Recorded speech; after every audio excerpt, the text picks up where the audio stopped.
Captain Jake Morrison sat in his command chair watching the stars pass by on the main screen.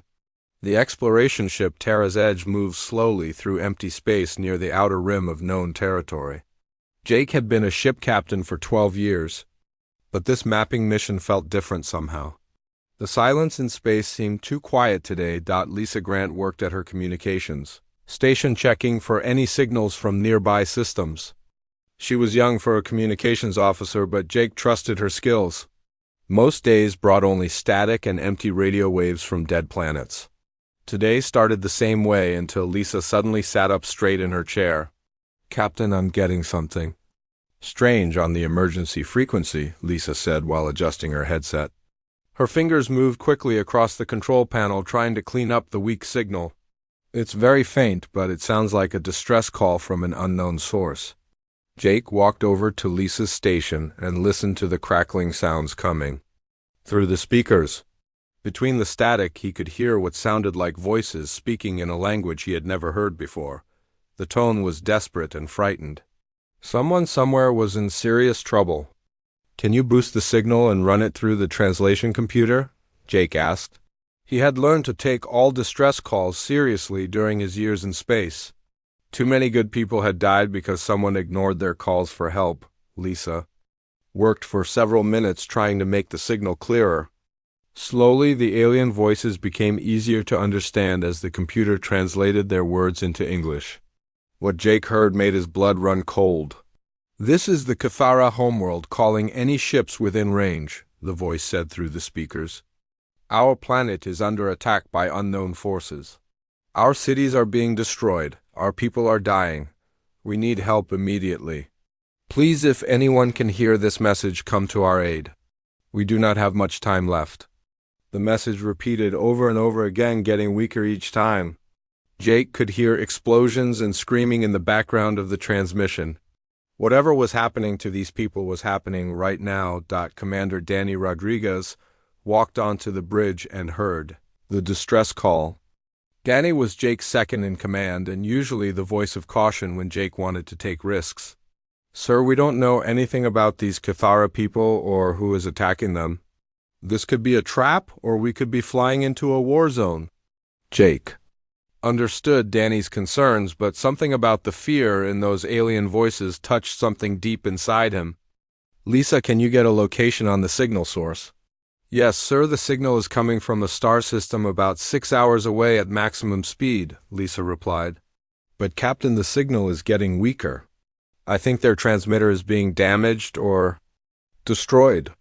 Medical Officer Kate Sullivan entered the bridge, carrying her medical scanner.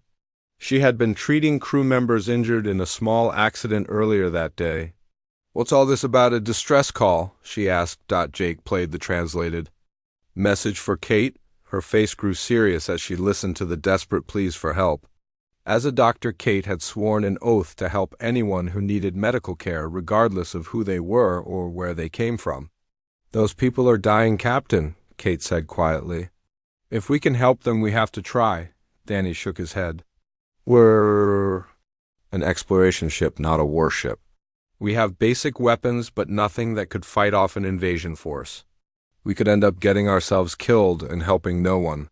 The debate continued for several minutes while the alien distress call grew weaker and weaker. Jake stared at the star map showing the location of the Cathara system. 6 hours away, people were fighting for their lives and crying out for someone to help them. Jake had always believed that humans had a duty to help others when they could.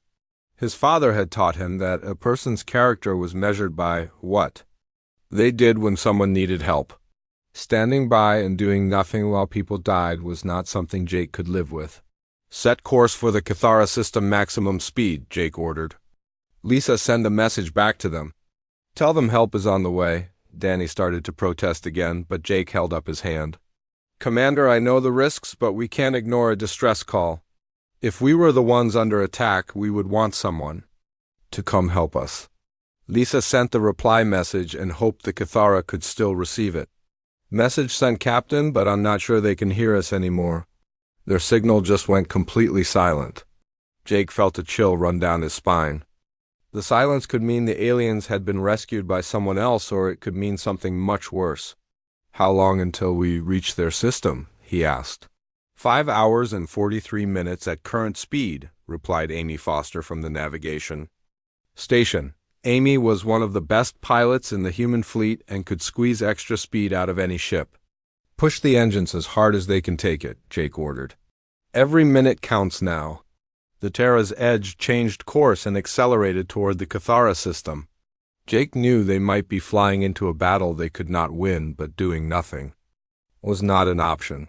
Somewhere ahead people were dying and they had asked for help. That was enough for Jake Morrison and his crew. The stars seemed to move faster now as the ship raced through space toward an unknown fate. Jake only hoped they would arrive in time to make a difference. The Terra's Edge dropped out of faster-than-light travel at the edge of the Cathara system. What Jake Morrison saw on the main screen made his stomach turn. 3 massive black ships hung in orbit around a blue-green planet. Each ship was at least 5 times larger than the Terra's Edge and looked like they were made from dark metal that seemed to absorb light. "My God," whispered Amy Foster from her pilot station.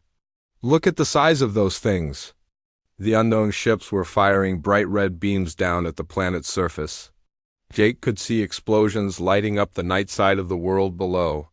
Cities were burning and dying while the Terra's Edge watched from a safe distance. Chief Engineer Tony Blake ran onto the bridge carrying a scanner in his hands. "Captain, I've been monitoring their weapons and engines. Those ships are using technology I've never seen before. Their power output is off the charts." Lisa Grant worked frantically at her communications station trying to contact the planet. "I'm getting some weak signals from the surface, but most of the transmission stations seem to be destroyed."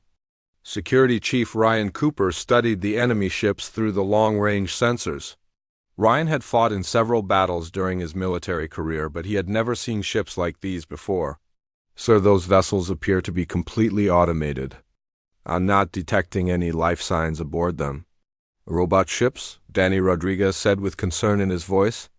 "That explains why they're attacking civilians. No living crew means no conscience or mercy." Jake ordered the Terra's Edge to move closer while staying hidden behind a large asteroid. He needed to get a better look at what they were facing. The enemy ships were systematically destroying everything on the planet below without any pattern. That made sense. Dr. Helen Ward rushed onto the bridge carrying her xenobiology equipment. Helen studied alien life forms and had always wanted to make first contact with a new species, but not like this. "Captain, I'm picking up underwater cities on the planet. The Cathara must be aquatic beings hiding beneath the oceans. Can you establish contact with them?" Jake asked. Helen worked with Lisa to boost their communications array. After several minutes, they managed to connect with someone on the planet below. A translated voice came through the speakers sounding weak and scared. "Unknown ship, this is Current Flows Deep of the Cathara people. Are you here to help us, or are you with the Metal Death ships? This is Captain Morrison of the human vessel Terra's Edge. We received your distress call and came to help. What can you tell us about the ships attacking you?" There was a long pause before Current Flows Deep replied. "The metal ships appeared 3 days ago without warning. They call themselves harvesters and demand we surrender our world to them. When we refused, they began destroying our cities. 17 different alien species received our call for help, but all of them fled when they saw the harvester ships." Jake felt anger building inside him. 17 different civilizations had abandoned these people to die rather than risk fighting the harvesters. "How many of your people are still alive?" he asked. "Perhaps 2 million hiding in the deep ocean cities," Current Flows Deep answered. "But the harvesters are poisoning our seas and hunting us even underwater. We estimate less than 1 day before they find our last refuges." Science Officer Nick Taylor had been studying the harvester ships and noticed something important. "Captain, these ships seem to adapt their defenses to whatever weapons are used against them. That's probably why other species ran away. Conventional attacks become useless after the first few shots." Tony Blake was already thinking about solutions. "What if we don't use conventional attacks? Our ship has mining lasers and construction tools that might not trigger their defensive adaptations." Ryan Cooper nodded. A surprise attack might work. Once, but we're still outnumbered and outgunned. We need more ships. Jake stared at the burning planet on the main screen. 2 million innocent people were going to die unless someone helped them. The Terra's Edge was just one small ship against 3 massive war machines. Any sane captain would retreat and call for backup that might arrive too late, but Jake Morrison was not feeling very sane right now. The desperate voice of Kern Flows Deep reminded him of his own daughter's voice when she was scared. These aliens were somebody's children, somebody's parents, somebody's hope for the future. Lisa, open a channel to Earth and all human colonies, Jake ordered. Send out a general message on all frequencies. What should the message say, Captain? Lisa asked. Jake thought for a moment about what would bring humans running to help strangers. Tell them we found people who need our help. Tell them the odds are bad and the enemy is strong. Tell them we're going anyway and anyone who wants to join us is welcome. Danny Rodriguez looked shocked. Sir, you're asking civilians to fly into a war zone against unknown technology. Most of them don't have weapons or military training.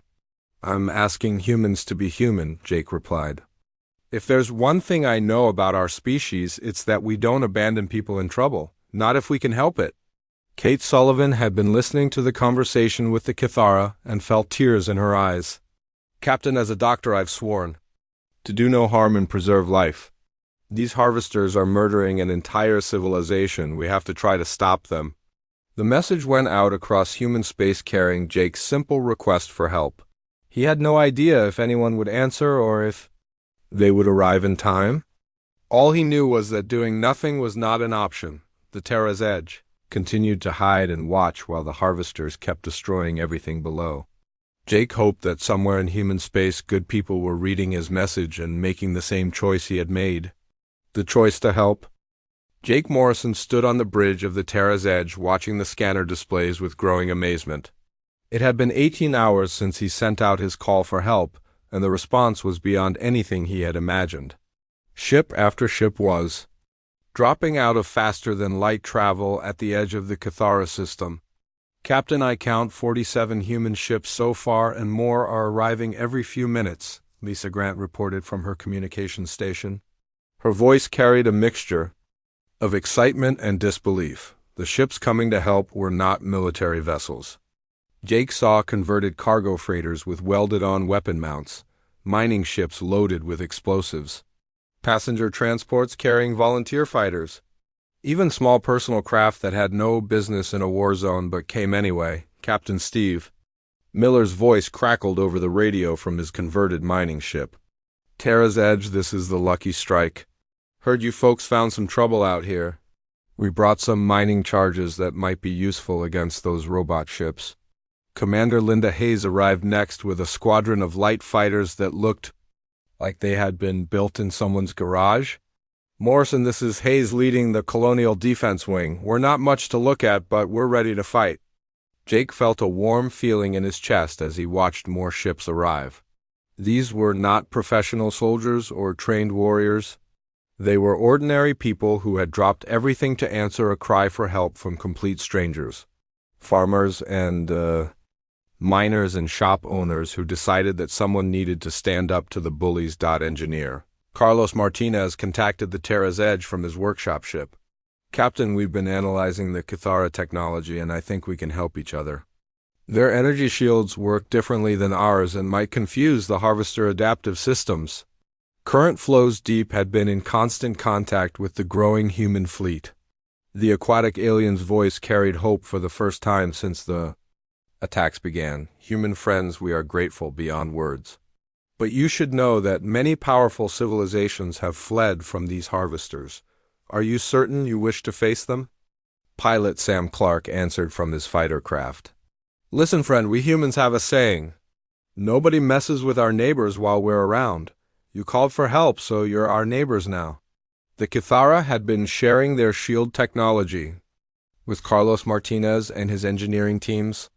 Working around the clock, they figured out how to combine Kithara energy shields with human kinetic weapons. The result was something neither species could have created alone. Dr. Julie Adams had set up mobile medical stations on several of the larger ships. Julie was a civilian doctor who had brought her entire medical staff to treat wounded from the coming battle. Captain Morrison were ready to handle casualties. Let's hope we don't have too many. Jake watched the tactical display as the human fleet continued to grow. Over 200 ships now filled the space around the system. Some were military vessels, but most were civilian craft modified for combat. The sight would have been laughable. If not for the determination he heard in every voice, Commander Frank Johnson had become the unofficial coordinator for the civilian volunteers. Frank ran a small cargo company but had military experience from years ago. Morrison, this is the strangest fleet I've ever seen, but everyone here is ready to fight. Elder Cathara Reefsinger contacted the human fleet with a question that would be remembered for generations. Brave humans, why do you risk your lives for people you have never met? Your species has nothing to gain from helping us. Frank Johnson's answer became legendary among both humans and Cathara. Elder, we have everything to gain. When good people are in trouble and they ask for help, you don't think about profit or politics. You think about what's right. The harvesters seemed unaware of the growing human presence. They continued their systematic destruction of the planet below while the humans prepared their attack plans. The robot ships followed precise patterns that made them predictable but also very efficient killers. Tony Blake had been working with engineers from across the fleet to modify their weapons.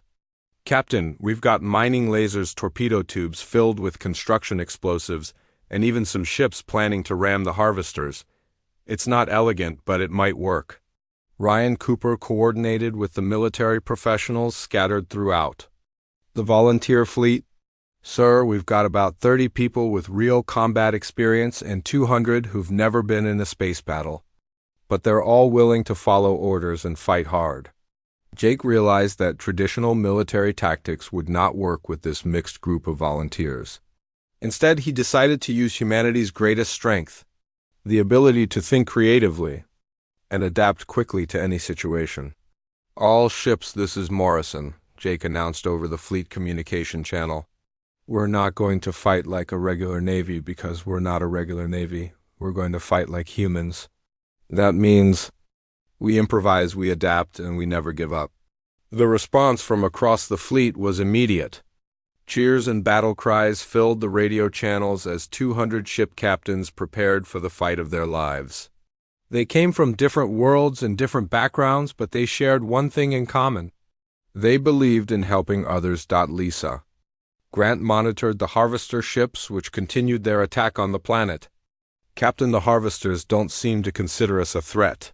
Their ships haven't changed position or increased their alert status. Good, Jake replied. Let's keep it that way until we're ready to hit them with everything we've got. The human fleet moved into attack position while the harvesters remained focused on destroying the Cathara cities below. Soon the galaxy would learn what happened when humans heard a call for help. Fleet Admiral Ben Carter took command of the human armada from his converted battlecruiser. Ben had retired from the military 5 years ago, but came out of retirement when he heard Jake Morrison's call for help. His tactical officer, Major Alex Stone, worked with Cathara military leader Current Flows Deep to plan the attack. All ships, this is Admiral Carter, Ben announced over the fleet channel. We're going to hit all 3 harvester ships at the same time. They expect us to fight like a traditional fleet, but we're going to fight like humans. The plan was simple and chaotic, which made it perfect for the volunteer fleet. Instead of coordinated formations, each ship would attack independently using whatever weapons and tactics worked best. The harvesters could adapt to organized patterns, but they would struggle against pure human creativity. Weapons Officer Grace Turner led the first wave from her heavily armed freighter. Grace had been a cargo hauler for 15 years, but her ship now carried enough firepower to level a small city. All right, people, let's show these metal monsters what happens when they mess with our neighbors. The battle began when Grace fired the first shot. Her modified mining laser struck the nearest harvester ship and carved a deep gouge in its black hull. The robot ship immediately began adapting its armor to resist laser weapons, but that was exactly what the humans wanted. Communications Specialist Dan Kelly coordinated the swarm attacks that followed. Wave 2 go now, while they're focused on Laser defense. 20 ships armed with kinetic weapons opened fire at the same time. Railgun slugs and missile warheads slammed into the harvester ship before it could adapt to the new threat. Explosions rippled across the alien vessel's hull as its adaptive system struggled to keep up. Captain Billy White had converted his old freighter into a battering ram by reinforcing the front hull with mining equipment. Billy screamed into his radio as he aimed his ship at a harvester escort vessel. "Remember the Alamo, you mechanical bastards." The collision shattered Billy's ship, but it also punched a massive hole in the harvester escort. Billy and his crew escaped in life pods while their sacrifice opened the way for more attacks on the main harvester dreadnought. Lieutenant Commander Rose Parker led fighter squadrons that ignored every rule of formation flying. Instead of neat attack patterns, Rose's pilots swarmed around the harvester ships like angry insects. The robot vessels tried to track individual fighters, but there were too many attacking from too many directions. "This is Parker to all fighters," Rose called out while dodging harvester beam weapons. "Forget the textbook and fight dirty. These things killed kids down on that planet." The harvester ships began to show damage as the chaotic human attacks overwhelmed their adaptive defenses. Every time they adjusted to counter one type of weapon, the humans switched to something completely different. Mining charges, welding torches. Construction tools and even garbage fired from cargo launchers became weapons in human hands. Engineer Carlos Martinez had jury-rigged his workshop ship with Kithara shield generators and human missile launchers. The combination confused the harvester targeting systems, which could not decide whether Carlos was using energy weapons or kinetic projectiles. "Take that, you oversized tin cans," Carlos shouted as his hybrid weapons tore chunks from the second harvester dreadnought. "That's what you get for picking on peaceful folks." The battle raged for hours as the human fleet threw everything they had at the three harvester ships. Conventional military thinking said the humans should have been destroyed quickly by the superior alien technology. But the harvesters had never faced an enemy that refused to follow conventional patterns. Dr. Julie Adams worked frantically in her medical bay treating wounded from damaged ships. Julie had seen her share of injuries in civilian practice, but nothing had prepared her for treating people hurt by alien weapons. Still, she did her job and saved lives while the battle continued around her. "Medical to all ships," Julie announced. "We've got space for more wounded. Don't let anyone die out there because they think we're full." The turning point came when the harvesters made a critical mistake. They tried to retreat to a safe distance and regroup their defenses. But the human ships followed them and continued, attacking with even more fury than before. Captain Lou Brooks and engineer Maria Gonzalez made the decision that ended the battle. Their ship had taken heavy damage and was losing life support. Instead of retreating, they aimed their crippled vessel at the largest harvester dreadnought. "This is Brooks to all ships," Lou announced calmly. "Maria and I are going to make sure. This big, ugly robot remembers what happens when you hurt innocent people." Lou and Maria manually overloaded their ship's reactor and crashed into the harvester dreadnought just as it exploded. The blast tore the alien vessel apart from the inside, while the two humans became heroes whose names would be remembered forever. The remaining harvester ships found themselves facing a human fleet that seemed to get more dangerous the longer the battle lasted. Instead of weakening under pressure, the humans fought harder and found new ways to cause damage. "This is impossible," current flows deep transmitted from the planet below. "The harvesters have never retreated from any battle. They always fight until they win or are destroyed." But the humans had done something no other species had managed. They had made the harvesters afraid. The robot ships began pulling back from the planet and transmitting retreat signals to other harvester fleets. Across the galaxy. Admiral Carter watched the tactical display as the surviving harvester ships fled the system at maximum speed. The human fleet had won an impossible victory through courage, determination, and pure stubborn refusal to give up. "All ships, this is Carter," Ben announced with pride in his voice. "The harvesters are running and the planet is safe." "Well done, people. Well done." The celebration that followed could be heard across the star system as 200 Human ships cheered their victory over impossible odds. The aftermath of the battle left the Cathara system forever changed. Jake Morrison stood on the bridge of the Terra's Edge, watching rescue ships ferry supplies down to the planet below. The blue-green world that had been burning just days ago now showed signs of recovery as Cathara cities began to rebuild. News correspondent Jack Davis had arrived with a media ship to document what everyone was calling the most important battle in galactic history. Jack interviewed human volunteers, who still seemed surprised by what they had accomplished. "I just heard people needed help," said Captain Steve Miller while his damaged mining ship was being repaired. "Didn't really think about it being impossible. If something needs doing, you do it." Current Flows Deep and the other Cathara leaders emerged from their underwater cities to meet the humans face to face. The aquatic aliens moved in specialized suits filled with water, but their gratitude needed no translation. Never in our history have strangers sacrificed so much for people they had never met. Current Flows Deep said to Jake Morrison, "The Cathara will remember this kindness for 1,000 generations." Elder Deep Current Flows presented Jake with an ornate shell carved with symbols that told the story of the battle. "This is the shell of eternal gratitude, our people's highest honor. You and your species have earned our friendship forever." The Cathara had decided to name their largest surviving city Human Heart in honor of their rescuers. The name would remind future generations that when all hope seemed lost, help came from the stars in the form of beings who cared about strangers. Dr. Helen Ward worked with Cathara scientists to establish formal diplomatic contact between their species and humanity. Helen had always dreamed of making first contact, but she never imagined it would happen during a rescue mission. "The Cathara have agreed to share their shield technology with us," Helen reported to Jake. "They say it's the least they can do after what we did for them." But the real changes were happening across the galaxy as news of the human victory spread to other worlds. Species that had hidden from the harvesters for years suddenly realized that the robot ships could be defeated.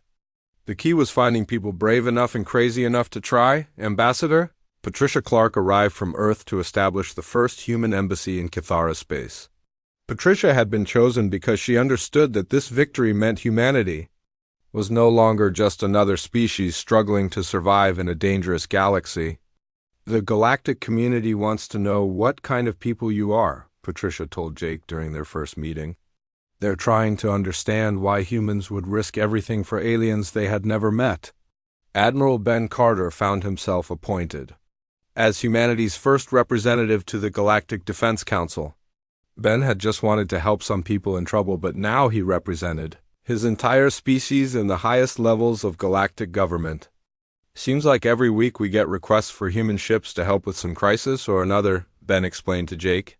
"Word has gotten out that humans answer distress calls. The requests were coming from all across known space.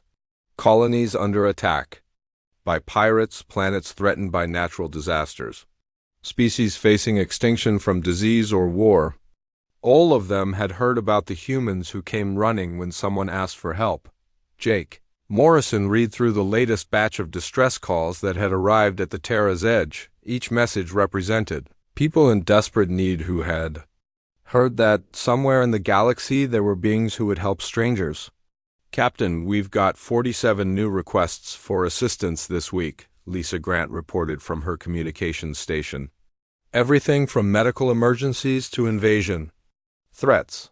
Danny Rodriguez looked at the list with concern. "Sir, we can't possibly answer all of these calls.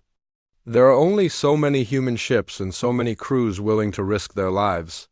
But Jake was already thinking about solutions. The battle at Cathara had proven that humans worked best when they worked together. Maybe the answer was not sending one ship to each crisis, but building something bigger. "What if we don't just answer these calls individually?" Jake said slowly. "What if we create a permanent organization dedicated to helping anyone who needs it?" The idea grew quickly as other human captains heard about it. A volunteer fleet that would patrol known space looking for people in trouble. Ships and crews from across human territory would take turns serving with the organization. Kate Sullivan loved the idea immediately. "We could call it the Galactic Rescue Service." Every ship would carry medical supplies and emergency equipment along with their weapons. Tony Blake was already designing modifications that would make human ships even better at rescue operations. We could standardize the equipment so any ship could handle any type of emergency. Dr. Helen Ward's final log entry about the Kithara. Rescue became required reading at every human academy. Her words captured what the galaxy had learned about humanity in those desperate days. Today we discovered what makes humans special in this galaxy, Helen wrote. We are not the strongest species or the smartest or the most advanced. But we are the ones who show up when someone calls for help. We are the Deathworlders who chose to protect life instead of destroy it. The log entry continued with observations that would shape galactic policy for centuries to come. Other species fight for territory or resources or survival. Humans fight for principles.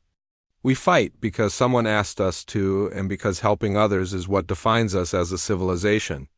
Months later, Jake Morrison received a communication that made him smile. It was from a young Kithara named Small Current Dancing who had been born in the underwater cities during the Harvester attack. Captain Morrison, my parents named me after the human ship that saved our world, the message said. When I grow up, I want to join your galactic rescue service and help others the way you helped us. Jake realized that the distress call that started everything had created something much bigger than a single rescue mission. It had shown the galaxy what humans were capable of when they worked together for a good cause, the SOS that drew Deathworlders. To the battlefield had become the call that changed everything forever.